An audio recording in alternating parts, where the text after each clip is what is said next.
This is Simon transparently awakening the heart of humanity as we see beyond the lies and open our eyes to realize this is our time to rise. Welcome everyone to another Simon Transparently, sitting today with a friend called Dharmaraj. Greetings. Yeah, thank you, Simon. Thanks for the invitation. Always love sitting and chatting with you. It's been some of the highlights of my last few months. Exactly.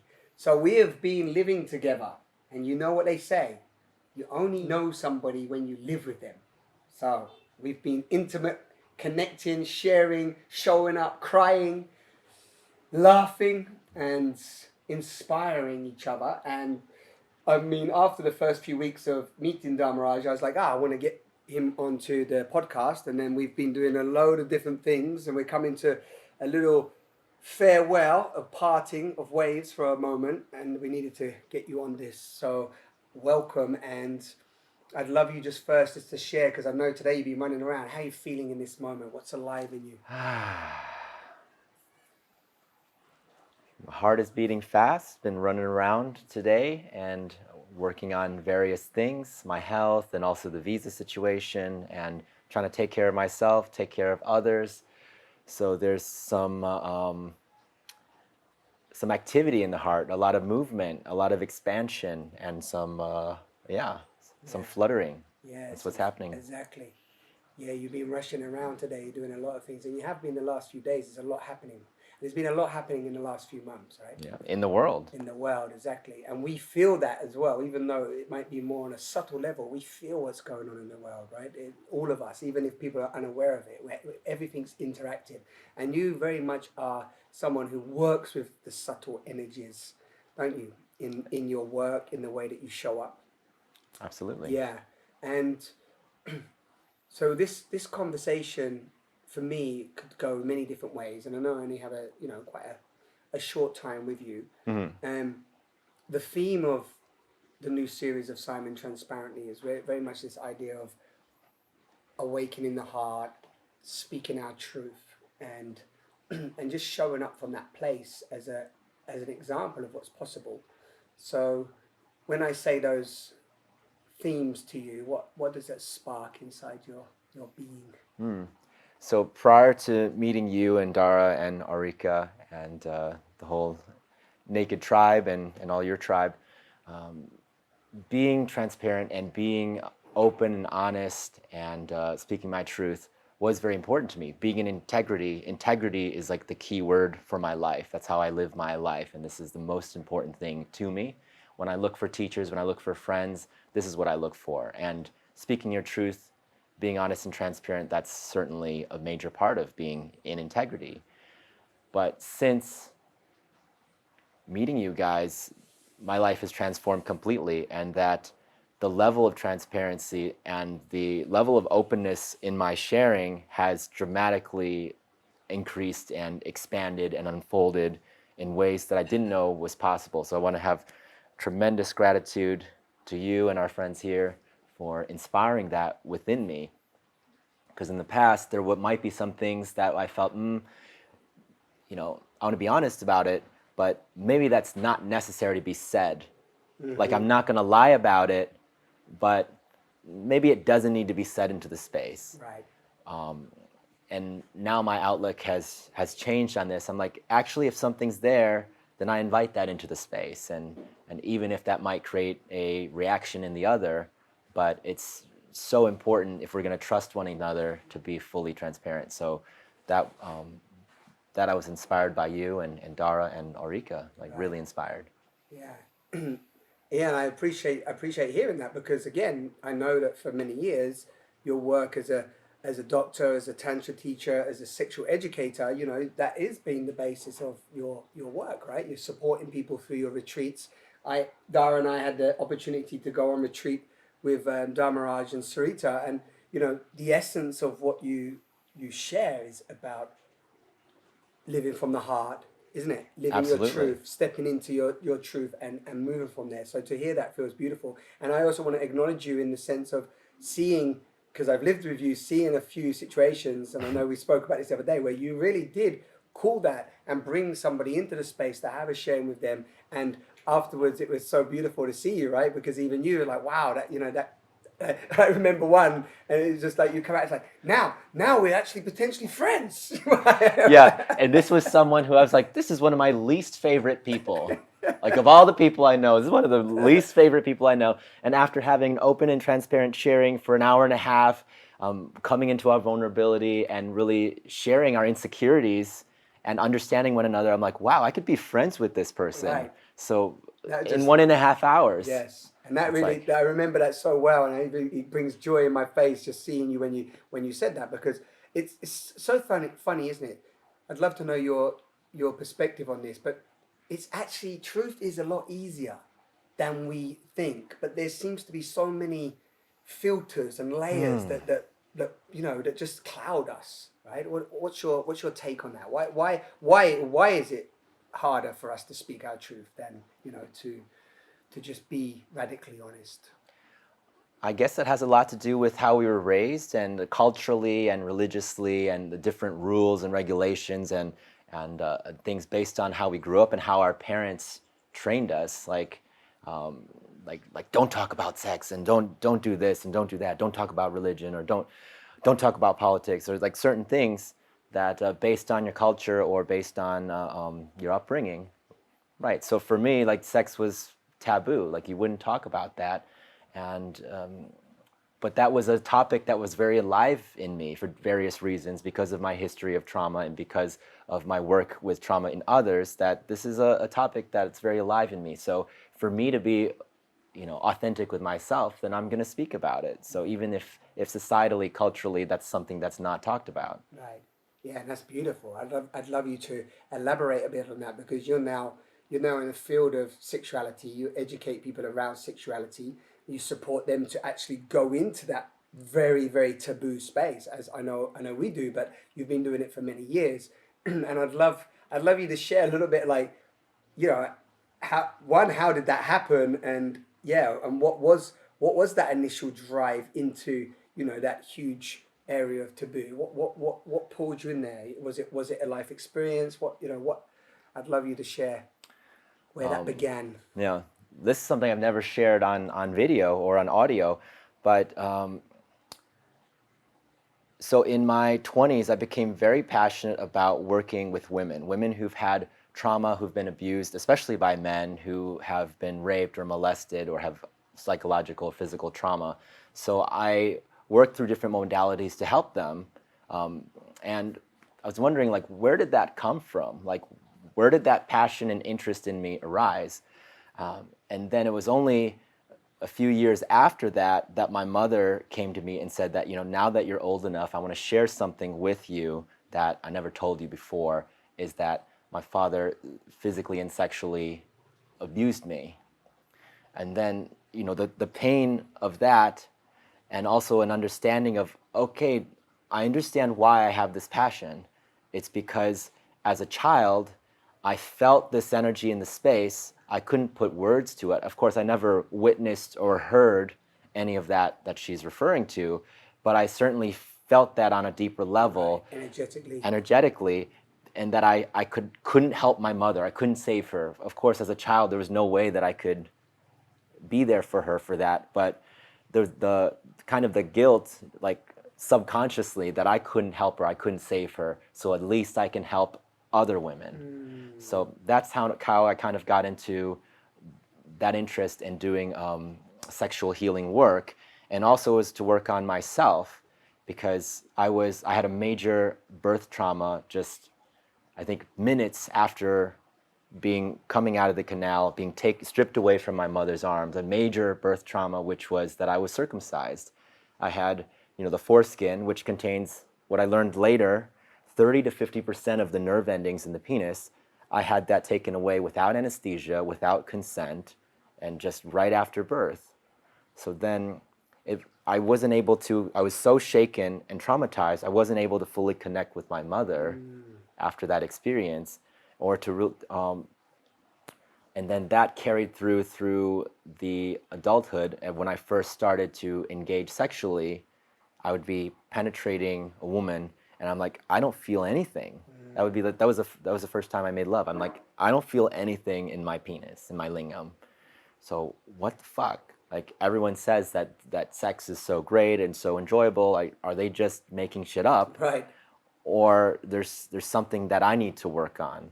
There's something that I need to heal and look at. So then that was another catalyst for my journey of discovering like what it is, like reading and learning all about the sexual anatomy, the pleasure anatomy, and how our bodies work, how our energy works.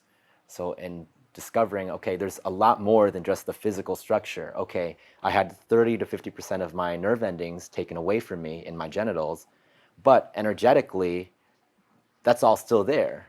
I just have to learn how to access that and how to awaken that. So then that brought me into learning Reiki, that brought me to Tantra, and really expanded my whole world of what is possible. It's amazing. I haven't heard you describe it like that exactly before, and I loved how you weaved it together. And also, you were quite young. That was young to have the mindset to actually go into that, because many youth, I don't know what your relationship was to porn or sort of hedonism, but many go into that way. But even from sort of quite a young age, just saying around 20 or so or before, you was really like, okay, I need to know more about that. It's your inquisitive 18 mm-hmm. Right, your inquisitive mind really took you into wanting to get to the root of this. Right. And did that start just you just researching and so on, and like how did it, or what point did you feel like maybe a better question is like, did Tantra found you, but you was already helping women at that stage, like through coaching or stuff? How did it start? Like I'm always curious how people, like, you just started going, okay, I want to help women, but how did it begin? At first I read a book called, what is it called?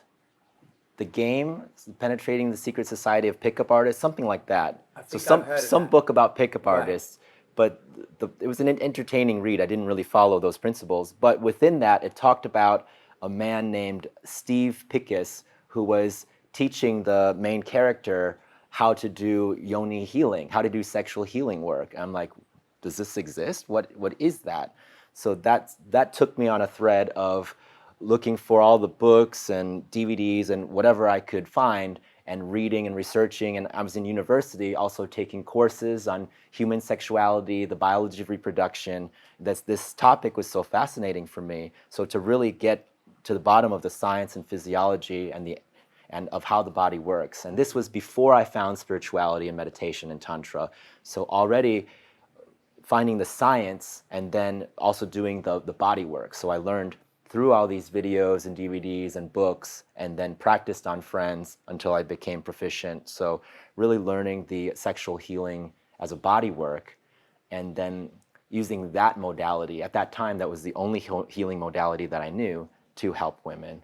And it was only several years later that a whole group of events happened at once, where I took my first Tantra workshop and was introduced to the chakras, the energy system. I was like, wow, I knew there was something more than the physicality. When we talk about energy, what does that mean? Electricity? Like, what are you talking about? Finally, to have a real sense of feeling what that is. At that same month, actually in that same training, I met a Reiki master and I said, oh, I was always curious about Reiki. I always wanted to take the course. And she's like, you don't need a course. Just sit down, I'll show you something. And she just fucking fully blew me open. I'm like, surges of energy. I'm like, what the fuck is this? She's like, now you're activated. Now you're activated for life. I was like, oh my God. and then my stepfather, he's part of a tantric meditation tradition of the Swami Rama of the Himalayan masters. Sorry, your stepfather? My stepfather, yes. So my family is not non-religious, but my stepfather, he's Jewish, but actually his spirituality is Hinduism and Tantra. So he introduced me to his lineage, and I asked him, can you bring me to get initiated? So I got initiated in this lineage of Himalayan masters and was given a mantra for meditation. Then I started a meditation practice. So Reiki meditation, Tantra, energy, like all of this was coming like all at once. And then my life went since then. Wow. Yeah. If you know Dharmaraj, you live with Dharmaraj, he's quite extreme as well. I'm But an extremist. he's thorough as well, and he's meticulous, and it's beautiful. I wonder if you'd share as well, if you're happy to, the realization you had. You remember when we met and we were sat on that little beach, and you told me about how you were going down the path of helping women and serving women, and there was a moment where you realized that you needed to detach your ego Right. from. Are you happy to share that? Yeah, sure. I love that. So I was assisting at a training in Chiang Mai that was with Taoist master Mantak Chia and Charles Muir, who was one of my teachers at that time. And at that point, after doing several teacher trainings with Charles and after having like given sexual healing work for about 10 years, almost maybe 8 years at that point, I was really in my ego. I was really cocky. And in the beginning, it was all about service, all about helping. And at some point, I became so good at this method that's like any woman, you have any kind of trauma, you've never had an orgasm before ever in your life, no problem. First session, you'll have incredible, mind-blowing orgasm with Amrita, female ejaculation, pretty much guaranteed. It was like 100% success rate, like 100 women in a row. It's like boom, boom, boom. So then I met a woman at this retreat who said, I would like this experience. Can you show me? Can you give me this experience? And I said, absolutely, no problem. But I didn't realize that in her mind, she's like, I have agency over my own body. Nobody can make me do anything. So you think you're going to give me ejaculation? It's not going to happen. But she's telling me verbally, yeah, I want this experience, show it to me, give it to me. But inside, so I was so much goal-orientated, like, I'm going to give this woman this experience that she wants. Easy, no problem. But then I didn't look for the cues. Wasn't attentive enough to her body language, where her body language was something different than the words coming out of her mouth. Right. So when I got to that point, okay, I'm feeling inside I'm feeling that the ejaculation is coming. I'm feeling the ballooning of the fluid, like this is easy, it's about to come out. And then I go more rigorously for it to come out, and she's resisting and holding, and she's like, the energy of like, fuck you, no one can make me do anything I don't want to do, even though she's telling me she wants this experience. So by holding when the release was coming, she really got injured. So you could say that I injured her, or she injured herself, or both.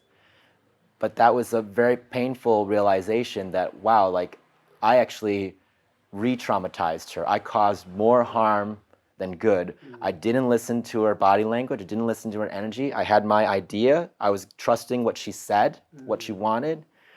And that was like so devastating for me. It's like, I don't have any integrity. I should never do this work again. Like, I'm just hurting women at this point. Right.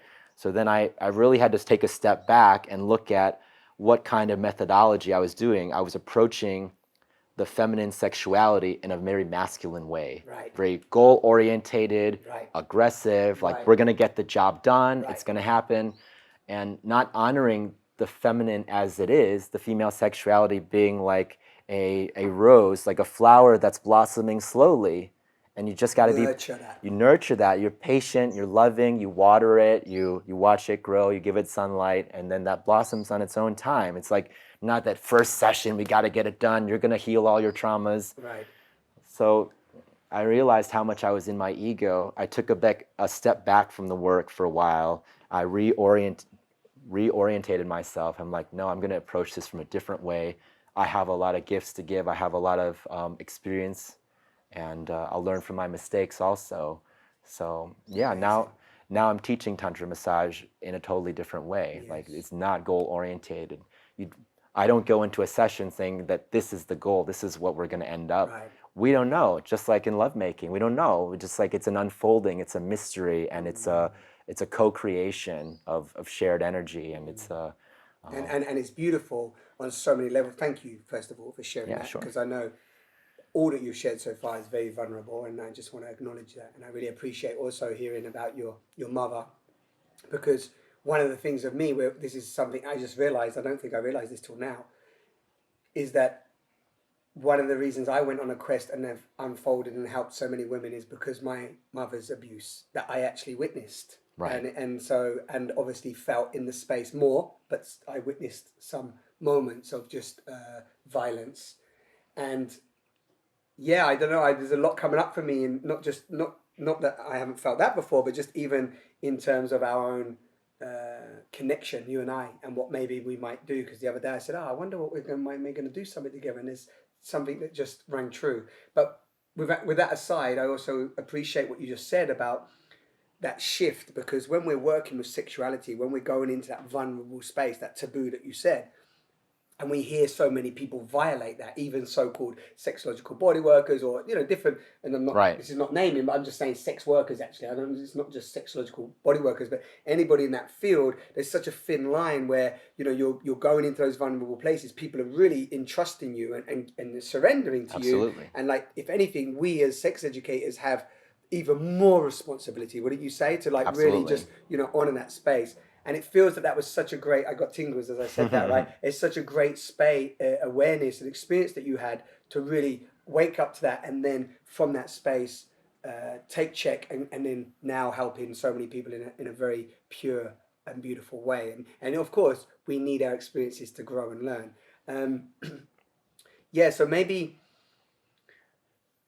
I'd love us to, yeah, I mean, I'd love us to weave that into, like, you came from a background of being a doctor. You studied as a Dentist. a dentist, Biological holistic dentist. right? Yeah. And then you've got into this path now of tantra. And what I love to hear is, like, what's your drive? Why are you being who you're being? What's your dream of, like, you I know now you're offering your services and so on, but like, I love people to hear, like, yeah, what drives you, what motivates you, what's your dream with the gifts that you have to share?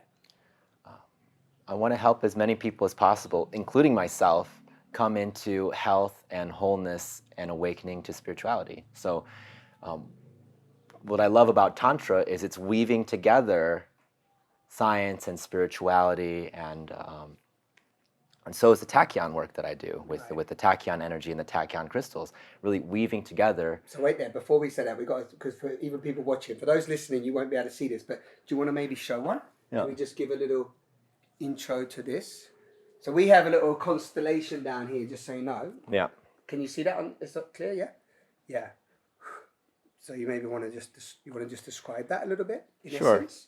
Sure. We won't speak too much about it. We'll post some links, and you can read more about it, or you can look into the products. But tachyonization is a process, a patented process invented by Professor David Wagner about 20 years ago, that can change natural materials like glass or crystal or silk at the submolecular level to become an antenna for zero-point energy. So source energy is constantly pouring through, healing energy.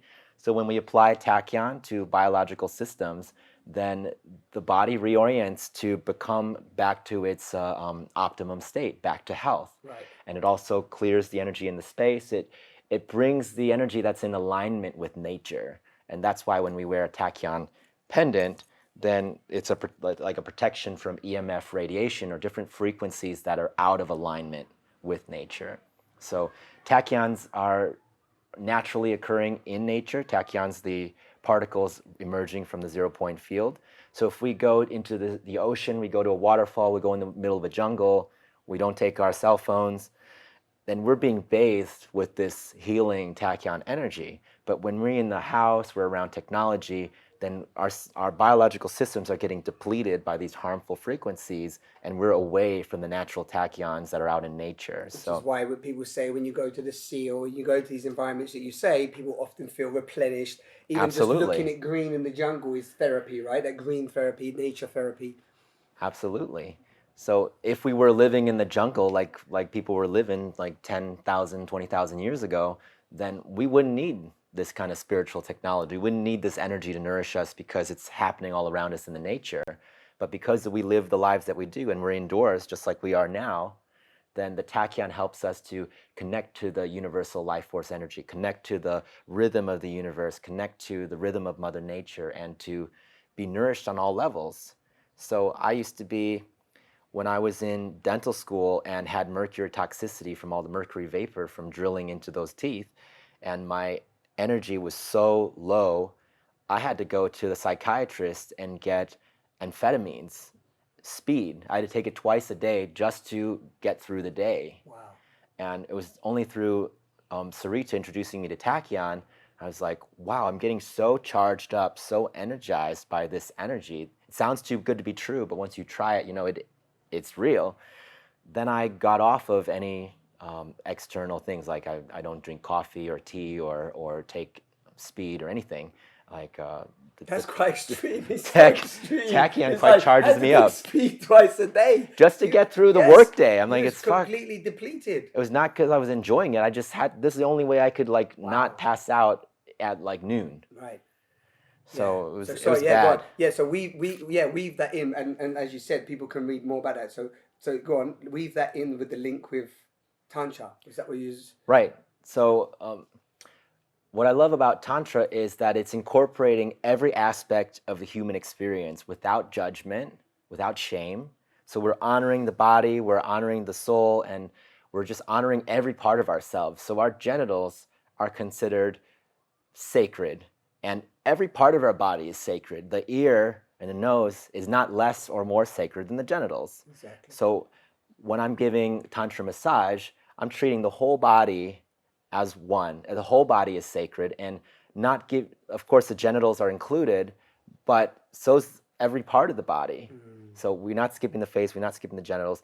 So then people can really relax and into who they are. Because let's say you're receiving a massage and they're not touching the genitals, then all your awareness goes there. Why aren't they touching there? They're touching everywhere else. Or if you're going for a hand job, and then they're only touching there, and then also all the energy is going there. But when you're receiving massage and the whole body is honored as sacred, then we start to realize my whole being is alive. My whole being is sacred. Right. And that starts to change. That's, especially for me, that changed my whole outlook on life. So Tantra has been a huge shift, a huge awakening for me, especially since meeting Sarita, my previous partner. We journeyed together for 4.5 years, still co-teaching together, best of friends. She lives 5 minutes down the road. Well, we recorded her. People can listen to Right. her podcast. And just meeting her and the transmission from her, and also from her master, the Tantric master Osho, who she was with for over 20 years, 19 years in the body and then 26 years in the community, and getting that transmission of how to live life with full aliveness, with full totality, with full transparency, with just awakening to who we are as humans and awakening to our full potential. And through that, I started to feel like this is freedom. This is freedom. This is not the box that I was told, I have to be a doctor, I have to work from 9 to 5, I have to do this. No, I can be truly who I am and love who I am and honor every part of myself, not feel shame for my lingam just because I've had my foreskin removed and I'm not, you know. No, I'm whole and complete as I am. Simply physical structure missing. Energetically, it's all there. The soul, it's all there. So that's the wish, that's the dream. So that invitation into coherence, into wholeness, into loving ourselves exactly as we are, and taking full responsibility to be that, right? To actually just to be the. I love these my conversations. I have these conversations, as you know, with many people, and what I hope people listening can really get is that I meet a diverse group of people. You know, it's not like, oh, I'm just speaking to all these people, they're just into this or just into that. It's like I meet people from all walks of life, and it comes back to this point, is that when we really open our eyes and when we do any real inquiry and look inside and uncover some of the false beliefs and the indoctrinations, then it comes back to this place, right, of love, of joy, of as you said, inclusion of all. Love is inclusive of all. It's not exclusive. So I love how you said that through that you're weaving in the whole body through that which you share and that which you offer to the world. So it's beautiful. So I know we're gonna like wrap up this talk now, and I know you have to go off and do a healing now. Actually, what's alive in you right now? I'm very energized. I'm very passionate. I'm motivated, inspired, which happens almost every time I speak with you. Thank you. But also speaking about my own passions and my own wish for how humanity can be moving forward. So yeah, I'm very inspired. I'm very energized. So Beautiful. it's a great space for me to go in. I'm going to go give a healing session right after this. Exactly, yeah. I feel that, and it's lovely to see you now in this space, because I know today you've been running around and then you took that moment before we started, and it's lovely to feel you in this.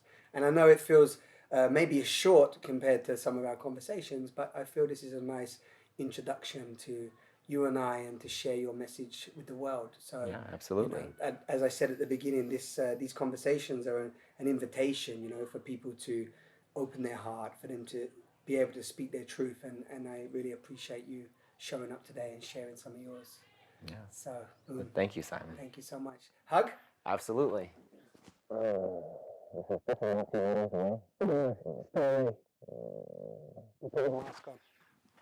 Thank you. Thank you so much. Wow. Good stuff. That was a powerful conversation. This is our time to rise.